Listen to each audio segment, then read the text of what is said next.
Hello, lovely humans. Welcome back to another vlog.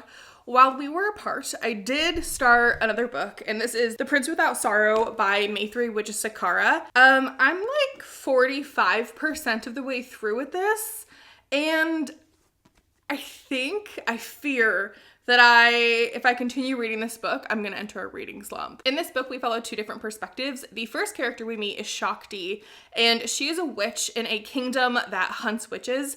And almost right when we meet her, the emperor and his army have come to her village, massacred everyone, and burned it to the ground. She survives that and obviously wants to seek revenge. And so she goes against the morals and rules of witches and she curses the emperor. But there's an unexpected side effect from her casting that curse on the emperor. And I can't spoil it for you, obviously, but it's a very interesting element. The other character we follow is Ashoka, and he is the youngest prince of the emperor, and he is very different from his father and his older siblings. He really believes that peace can be achieved through politics, and that there doesn't need to be such violence and suffering in the kingdom. He's even vegetarian and he refuses to hunt animals. So the premise, and then all of the other elements that are combined to create this story, I find them really interesting, and I just can't pinpoint what specifically about the book or the writing is like just not doing it for me. I think I'm just being a mood reader, but I'm gonna give into that because I don't want finishing this book to feel like a chore, because then I really will be in a reading slump. But I think that I really could enjoy this book, so I think I'm just gonna hold on to it until I have to return it to the library and see if in a few days I could pick it back up and finish it maybe. Okay, let's see what library book has the soonest? Is soonest a word?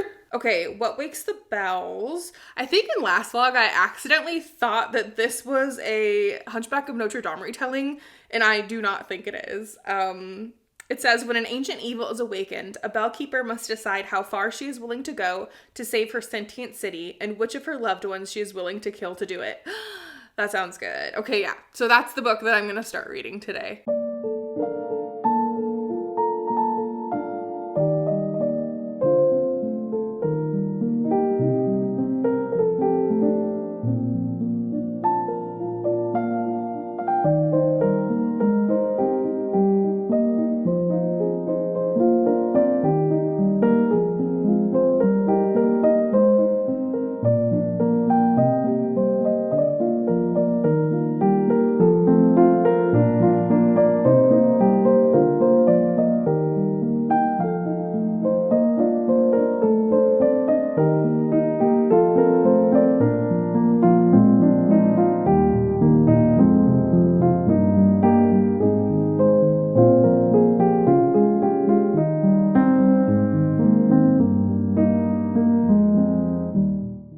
Okay, so I'm back with not an update, but a review, because I was really horrible and I didn't pick up the camera once while I was reading this, but I did finish What Wakes the Bells, and I gave it 3.75 stars. In a little bit, I will tell you kind of like the weird conflicting feelings I have about this rating, but first let me tell you what this book is about. This book is set in a magical city.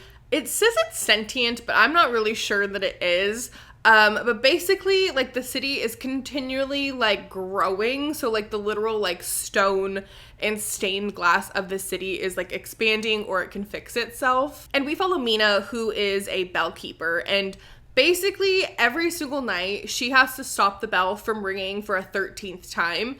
Because if it rings for that 13th time, it will, like, unleash an evil saint on the city, and the city will be corrupted and turn against its citizens. And so obviously one night the bell rings for the 13th time, and then just like utter chaos and horror ensue. The best thing about this book by far, I think, is the atmosphere and the setting, and just how the descriptions and the writing really make you feel immersed in this like beautiful gothic city. The writing is definitely on the dramatic side, and so coming from the book that I just read, it really took me a minute to like acclimatize myself to this writing style. It also took me a minute to really get into the world building of this book. I wouldn't say that it's necessarily confusing. There's just not a lot of information provided off the bat, and I understand that's probably in like an attempt to avoid an info dump at the very beginning, but I I just wanted more information. I think it was around page 100 where we do get that info dump, which I always love an info dump just because I love the world building of books. But this one, even though it gave me more information than I previously had, I still had some questions, and it was all about the city's backstory and the saints who have created and protected it. But I wanted more. Like, the saints seemed so interesting in their appearance and their abilities, and we got no backstory about the saints. I really think, though, that there was enough world building and characters and lore to kind of extend this standalone in a duology.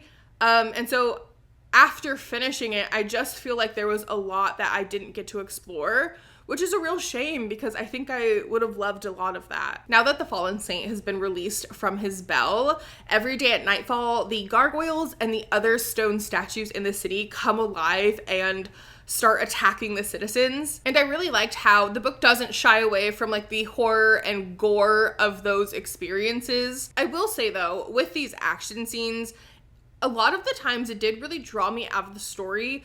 I picture a book as like a movie, like it's like a whole production in my head. So when something suddenly happens, it really takes me a minute for my brain to like process it. And a lot of this action was just like suddenly in the next paragraph, things are happening. And it took me a minute to really like catch up with that. I understand that that was probably to be jarring to the reader just as it would have been to our main character Mina or whoever else is being attacked, but it really just brought me out of the story, and it happened quite a few times. An element of this book that I absolutely loved is there is a tragic love story to the history of some of the saints and the city, and I loved it so much. I honestly think that maybe that would have been a better book than what we got. So I rated this book 3.75. It just didn't meet the threshold for a 4-star, which is a book that I would buy myself for my collection.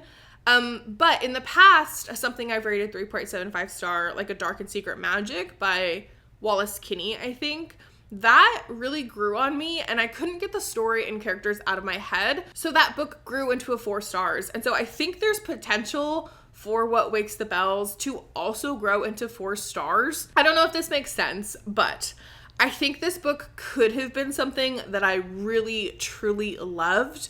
And for that reason, I really want to keep an eye out on what this author produces next, just because I think there's so much freaking potential with her stories. I think eventually she could put out a book that would be a 5-star read for me. Okay, and then after I finished that, I started reading The Corruption of Hollis Brown by Kay Ancrum. In this, we follow Hollis, and he accidentally somehow makes a deal with, I don't know if it's a ghost or a demon, but he makes a deal with this person at a crossroads and then becomes possessed. Also, this is my first time reading the flap or the synopsis, because when I get my library books, I completely forget what they're about. But this says, as Walt and Hollis begin working together to put Walt's spirit to rest, an unspeakable bond forms between them, and the boys begin falling for one another in unexpected ways.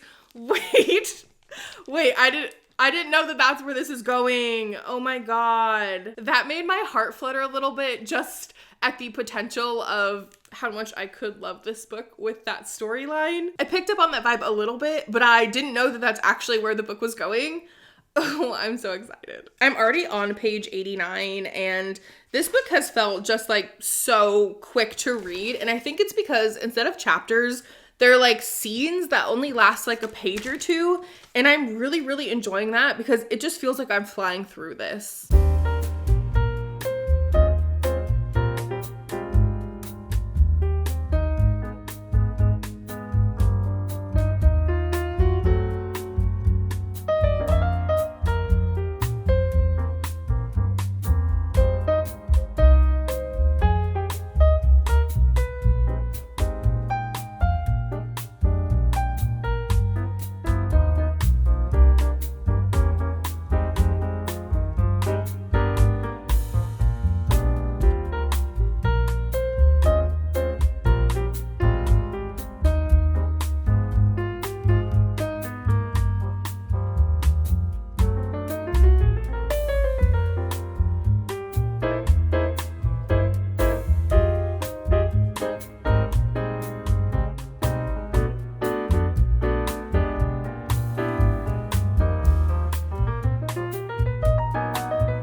book you'd say everyone should read? Oh my god. This is where you never I do get asked these things all the time, and of course I'm just like, I've never read anything. Okay, I have one. It is not a long read. I mean, if you want to feel sad. It was a huge inspiration for Wonder Window. A Monster Calls by Patrick Ness is one of, I think, the most beautiful books I've read. As you just saw, I got to see Rachel Gillig while she was on her tour for her new book, The Night and the Moth. And I love going to author events, but that is probably one of my favorites. I think the whole conversation and interview was really insightful just in her process of writing books. I also thought the audience questions were really good. I had a great time. I was really bummed out though, because I forgot to bring my Shepherd King duology to have her sign it.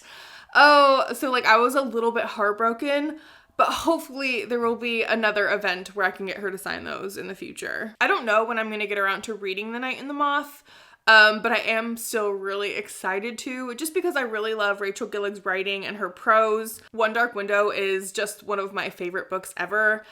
Two Twisted Crowns, not so much, but I'm still really, really excited to read her next book. Okay, let's talk about The Corruption of Hollis Brown. I gave it 2.5 stars. For me, a 2-star rating is a waste of time. It's a book that I wish I didn't finish. And a 3-star rating means that the book was good enough to finish, but not quite good. So I set it right in between and gave it 2.5 stars. The premise of this book is absolutely amazing. The idea of falling in love with like the ghost that's possessing you, I love that so much. This particular story, though, just didn't really hit me the way that I thought it was going to. I really did not like Walt, who is the ghost.